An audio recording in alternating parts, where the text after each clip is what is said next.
لوگ اللہ پر ایمان لائیں، کہیں کہ ہمارا رب اللہ ہے، پھر اس پر جم جائیں، ان پر فرشتوں کا نزول ہوتا ہے، نہ کوئی غم کرو نہ خوف، خوشیاں مناؤ جنت کی جس کا تم سے وعدہ کیا گیا تھا۔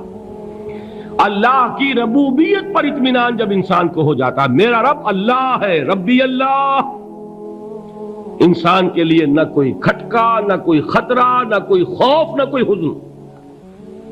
جو کچھ ہو رہا ہے کس کے اذن سے ہو رہا ہے؟ اللہ کے اذن سے۔ اللہ کے اذن کے بغیر پتہ تک نہیں ہلتا۔ یہ کوئی اندھا بہرا مادہ نہیں ہے جس سے مجھے کوئی خوف ہو۔ اندھا بھینسا چلا آ رہا ہو اس سے تو ڈرنے کا ہر انسان کو ڈرنا چاہیے، نہ معلوم کس کو ٹکر مار دے، لیکن نہیں، اس کائنات کو چلانے والا ایک سمیع و بصیر خدا ہے، وہ جو میرا دوست ہے، میرا ولی ہے۔ اللہ ولی الذین آمنوا یخرجہم من الظلمات الی النور۔ اللہ اہل ایمان کا ولی ہے، ساتھی ہے، پشت پناہ ہے، مددگار ہے، حمایتی ہے۔ بتائیے جسے یقین ہو جائے کہ اللہ میرا مددگار، اللہ میرا محافظ، اللہ میرا پشت پناہ، اللہ میرا حمایتی، اس کے لیے کوئی خوف ہوگا؟ اس سے کوئی ڈر ہوگا؟ میں مثال دیا کرتا ہوں ایک بہت سادہ، پنجاب کے دیہات کی۔ تو بڑا چودھری ہے اور کوئی غریب کسان ہے، اس غریب کسان کے جانوروں کو ہر وقت اندیشہ ہوگا چوری کا، کوئی میری بھینس کھول کر نہ لے جائے، کوئی میرا بیل کھول کر نہ لے جائے۔ لیکن جس کے بارے میں یہ سب کو معلوم ہو کہ وہ جو بڑا چودھری ہے وہ اس کا دوست ہے، اس کی بچیا کو کوئی خوف ہوگا؟ اس کی بھینس پر کوئی ہاتھ ڈالے گا؟ اسے کوئی اندیشہ ہوگا؟ نہیں۔ کیوں؟ کہ وہ بڑا چودھری، بڑا اس کا یہاں کا سردار، جاگیردار، سب کو معلوم ہے وہ میرا دوست ہے، کوئی میرے خلاف اقدام نہیں کر سکتا۔ اس دنیا میں یہ چھوٹی سی بات اگر آپ کے دلی اطمینان اور سکون کا باعث بن سکتی ہے تو ذرا تصور کیجئے۔ میں لفظ تصور استعمال کروں گا صرف اس لیے کہ اس کا ہم جس کو کہتے ہیں ادراک اور شعور کر نہیں سکتے، اگر کے ساتھ کر سکتے۔ اگر یقین ہو کہ اللہ میرا مددگار اور یقین ہو کہ اللہ ہر آن میرے ساتھ ہے، پھر کوئی خوف، کس کا خوف؟ کوئی شے اللہ سے بالا تر ہے؟ کوئی قوت اس سے زیادہ طاقتور ہے؟ کوئی اس کے ارادے کو بدلنے والا ہے؟ کوئی اس کی مشیت کے آڑے آنے والا ہے؟ یہی بات ہے جو حضور نے فرمائی، یہ ایمان کا حاصل ہے لب لباب،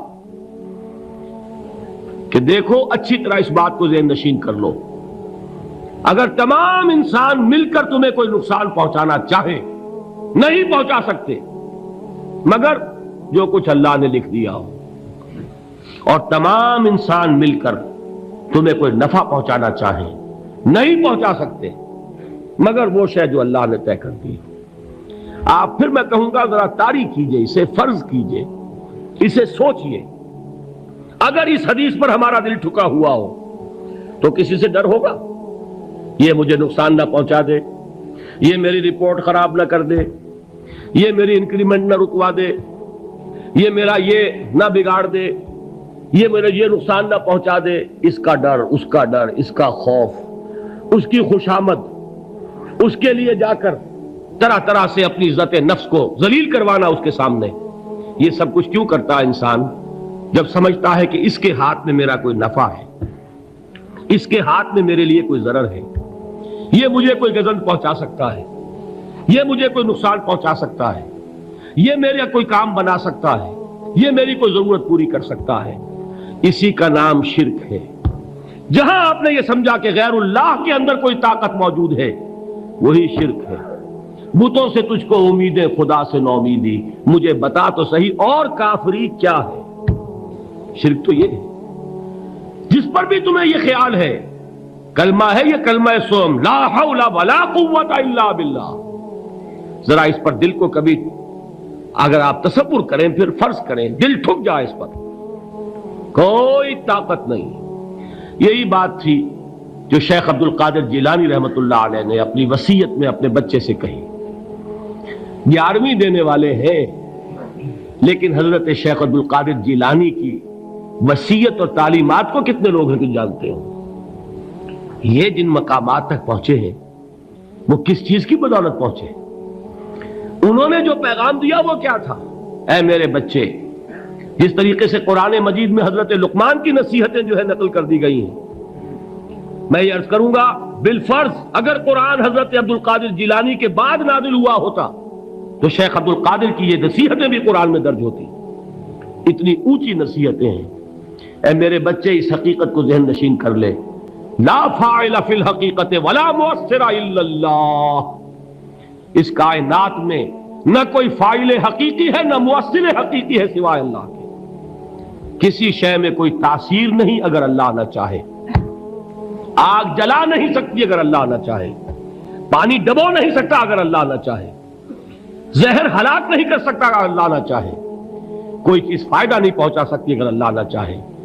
تو در در پہ کیوں سر جھکاتے ہو؟ در در پر کیوں جبیں سائی کرتے ہو؟ سب کے سامنے کیوں ہاتھ پھیلاتے ہو؟ ایک اللہ سے مانگو.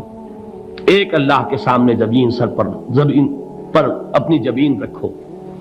لا فاعل فی الحقیقت ولا مؤثر الا اللہ. نظر آتا ہے ہمیں کہ پانی پیاس بجھا دیتا ہے.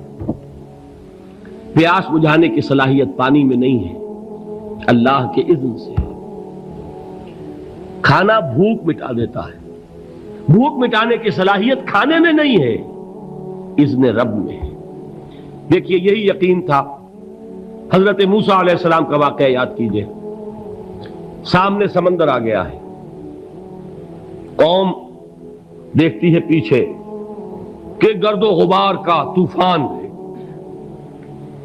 معلوم ہوا کہ فرعون اپنے لشکر سمیت آ گیا ہے. لشکر جب چلتا تھا تیز رفتاری کے ساتھ تو گرد و غبار کا جو طوفان اٹھتا تھا اس کا تصور کیجیے. اور لمحہ بلمحہ وہ قریب آ رہا ہے. پوری قوم نے کیا کہا؟ اے موسیٰ انا لمدرکون، اے موسیٰ ہم کو پکڑے گئے. قرآن مجید نے تو یہاں وہ باتیں نہیں لکھی ہیں، لیکن تورات میں یہ درج ہے کہ بنی اسرائیل جھگڑنے لگے، دست و گریبان ہو گئے موسیٰ کے ساتھ. موسیٰ ہمیں یہاں مروایا لا کر، اس سے تو ہم ہی بہتر تھے. وہاں کھانے کو ملتا تھا، زندگی تو تھی، بیگار ہم کر رہے تھے، موت تو نہیں تھی. اب جو کچھ ہوگا اس کا تصور کرو، جس طریقے سے ہمارے ٹکڑے اڑائے جائیں گے. تو لڑ رہے ہیں حضرت موسیٰ علیہ السلام سے. یہ تورات کی تفصیل ہے. قرآن میں صرف اتنا آیا ہے، پریشان ہو کر انہوں نے کہا انا لمدرکون، موسیٰ ہم تو پکڑے گئے. اس وقت موسیٰ کا جواب کیا ہے؟ کلا ان معی ربی سیہدین. نہیں، میرے ساتھ میرا رب ہے، وہ راستہ دے گا. بتائیے کہاں راستہ نظر آ رہا ہے؟ یہ ہے ایمان بالغیب. راستہ نظر نہ آئے تب اللہ پر یقین ایمان ہے.